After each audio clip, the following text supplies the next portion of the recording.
دیکھنے اور سننے والوں کی خدمت میں محبت برا سلام۔ ناظرین پاکستان چلیں گے، ایک قتل ہوا تھا 2 سال پہلے ربوہ میں، چناب نگر میں، اس کا فیصلہ سنایا ہے وہاں لالیاں کی عدالت میں ہمارے بیورو چیف ہے۔ سر کیا فیصلہ سنایا گیا؟ جی، آج سے تقریباً کم و بیش 2 سال قبل ایک نصیر احمد نامی اپنی جماعت کے افراد تھے، یہ تقریباً کوئی 50 سے 60 سال کے قریب ان کی عمر تھی، تو یہ وہاں پر اسٹاف پر کھڑے ہوئے تو ایک نوجوان لڑکا تھا، اس نے چھریوں کے وار کر کے جو ہے ان کو قتل کر دیا تھا۔ تو وہاں پر جو قریب بیٹھے لوگ تھے انہوں نے اس لڑکے کو پکڑ لیا تھا، تو اس میں پولیس والے بھی شامل تھے، تو بہرحال یہ بندہ موقع پر گرفتار ہو گیا تھا۔ تو اس کے بعد کیس کو جو ہے وہ تحصیل لالیہ میں اس کا کیس چلتا رہا۔ تو آج اس کا کیس کے فیصلے جو تھے وہاں پہ ڈسٹرکٹ سیشن جج جو تھے لالیہ کے، ایڈیشنل سیشن جج جو ہے انہوں نے اس کیس کا فیصلہ سناتے ہوئے جو ملزم شہزاد ہے اس کو سزائے موت اور 5 لاکھ روپے جرمانے کی سزا سنائی ہے۔ اور یہ سب سے بڑی بات یہ ہے کہ ایسے کیسوں میں کم از کم 4 5 سال 10 سال کے قریب ہو جاتے ہیں، فیصلہ جات نہیں ہوتے، لیکن یہ بڑی ہمت کی بات ہے کہ ڈسٹرکٹ سیشن جج جو ہے انہوں نے بہت ایک جلدی اس کیس کا فیصلہ نپٹاتے ہوئے 2 سال کے اندر تقریباً انہوں نے اس کا فیصلہ سنایا اور ملزم کو جو ہے وہ سزائے موت سنا دی ہے۔ سر یہ بتائیے کہ جج صاحب نے بڑی بہادری کا کام کیا، تو آگے اپیل تو کر سکتے ہیں نا اس کیس کی، جو بھی جس پہ بھی یہ الزام ہے؟ جی بالکل، جو یہ اب یہ جو سزائے موت جو 5 لاکھ روپے جرمانہ کی سزا دی گئی ہے، اب وہ جو ملزم شہزاد ہے مجرم جو ہے اس کے جو لاحقین ہے ہائی کورٹ میں خلاف اپیل کرتے ہیں، اور اب ہائی کورٹ جو ہے وہ پروسیجر اب دیکھنا یہ ہے کہ ہائی کورٹ کیا اس فیصلے کو برقرار رکھتا ہے یا اس کو ختم قرار دیتا ہے۔ لیکن بہرحال جو انہوں نے 2 سال ٹرائل کورٹ اور وہ سارے جدہ سننے کے بعد جو ایک فیصلہ سنایا ہے، ایک بڑا دلیرانہ فیصلہ سنایا ہے کہ انہوں نے بہت جلد فیصلہ کیا ہے۔ 2 سال کے جو کہ اتنے جن کی 2 2 2.5 3 سال کیسز کی تاریخ ہی نہیں آتی، لیکن انہوں نے 2 سال میں فیصلہ سنا دیا ہے۔ تو اب جو ملزم ہے یا ملزم جو شہزاد ہے وہ ہائی کورٹ میں اس کی جو اپیل ہے اس کو دائر کر سکتی ہے، اور پھر ہائی کورٹ کے اوپر یہ منحصر ہے کہ کیا وہ اس فیصلے کو برقرار رکھتی ہے یا اس کو پھر تبدیل کر دیتے ہیں۔ سر قاضی فائز عیسیٰ لندن میں بھی لندن میں یہاں پہ کافی اس کے لیے لوگوں نے نعرے بازی کی، تو آج آپ کے وہاں پہ وزیر داخلہ نے بیان جاری کوئی کیا آپ کے علم میں ہے؟ دیکھیے سر، جو لندن میں ان کے ساتھ سلوک کیا گیا ہے وہ تو بڑا ایک مایوب کن ہے، تو انہوں نے فی الحال تو جو ہمیں سرکاری ذرائع کی طرف سے تو اس کی تصدیق نہیں کی گئی، لیکن جو ہمارے معلومات میں بات آئی ہے تو انہوں نے اس بات کے اوپر بہت زیادہ مذمت کی ہے کہ جو سابق چیف جسٹس ہیں جب وہ لندن گئے ہیں تو وہاں پر ان کے ساتھ جو سلوک کیا گیا ہے اور جو پارٹی کے رہنما ہے ان کے ساتھ جو سلوک کیا گیا، تو انہوں نے اس کے اوپر مذمت ایک سر اس کے علاوہ کوئی وہاں کی خبر ہے تو دے دے ہمیں پاکستان سے۔ جی اس کے علاوہ یہ خبر ہے کہ تقریباً جو آپ ایک کیا کہہ سکتے ہیں کہ جماعت احمدیہ کے جو افراد ہیں پاکستان میں، ان کے مطلب پچھلے کچھ 5 6 ماہ سے جو یہ مسلسل ایک مخالفانہ سرگرمیاں چل رہی ہیں، اس کا ایک واقعہ کانور پیش آیا تھا۔ تحصیل کھاریہ ضلع گجرات میں ایک مارکیٹ ہے جو بڑی مشہور ہے بسم اللہ مارکیٹ کے نام سے، اور وہاں پر جو ایک پلازا ٹائپ ہے جس میں مارکیٹ بنی ہوئی ہے، جو لوگ سارے ہیں، تو وہاں پر جو امیر ضلع گجرات ہے مہر علی رضا صاحب، انہوں نے قانونی طور پہ ایک تھانے میں درخواست دی ہوئی تھی بڑی دیر سے کہ یہ جو مارکیٹ ہے اس کے اوپر اس کا نام جو ہے بسم اللہ مارکیٹ رکھا گیا ہے، کیونکہ یہ جو مارکیٹ کے جو مالک ہے یہ بیسکلی قادیانی ہے، اور بسم اللہ مارکیٹ کا نام جو ہے وہ اللہ کے نام پر ہے، کیونکہ یہ شاعر اسلام کی خلاف ورزی بھی آ جاتا ہے، تو لہٰذا آپ سے گزارش ہے کہ آپ اس نام کو یہاں سے ہٹائیں۔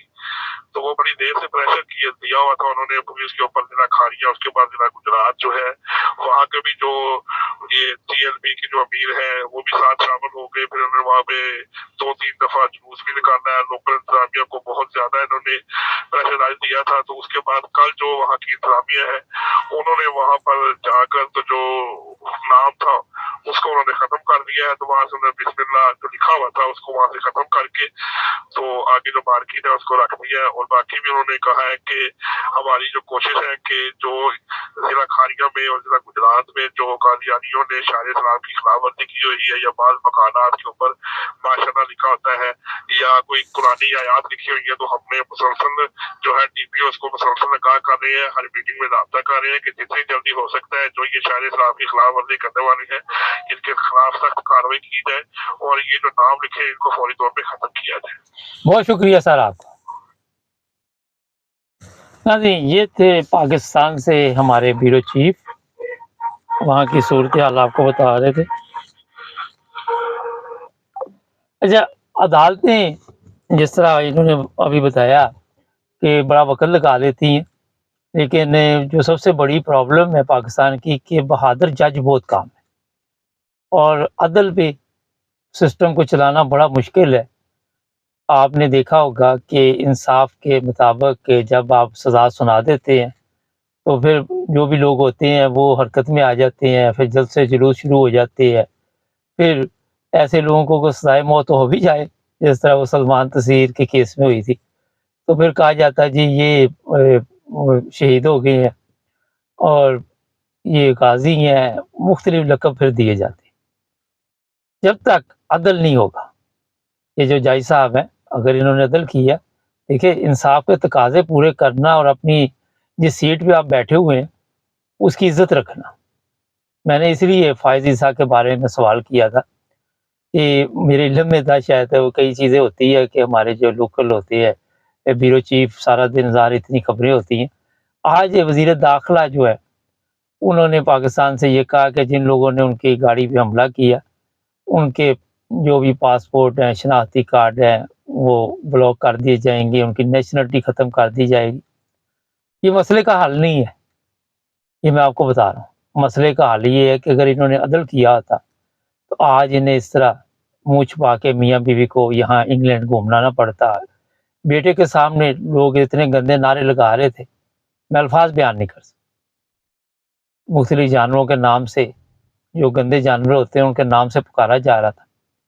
तो ये इज्जत कमाई है। फैसले जब होते हैं तो मैं कई दफ़ा बता चुका हूँ कि आज सोशल मीडिया पे लोगों को पता होता है कि क्या दुनिया में चल रहा है, क्या कुछ ठीक है, क्या कुछ गलत है। अब पासपोर्ट जी ब्लॉक कर दो, सऊदी अरब में कुछ हुआ वो ब्लॉक कर दो, अपनी हरकतें ठीक नहीं करनी, कवानीन चेंज कर दो।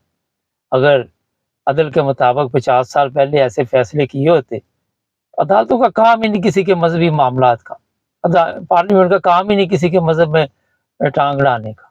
बंदे का अपना ज़ाती मसला, यहाँ मैं पार्लियामेंट में आपको बताता रहता हूँ गया ब्रिटिश, उन्होंने पूछे नहीं आप कौन है, मुसलमान है, किस जगह से आए हैं, और उन्होंने हमारे साथ इतने प्यार मोहब्बत के साथ जैसे मेहमानों के साथ सलूक करते, उनकी नज़र में हम इंसान थे। क्या जहाँ पे हम बैठे हुए थे वहीं पे वो पार्लियामेंट के लोग बैठे हुए थे, मतलब जगह तो अलहदा थी मगर वही सीटें थी। जब आप एक दूसरे का एहतराम करेंगे तो अदल भी करेंगे।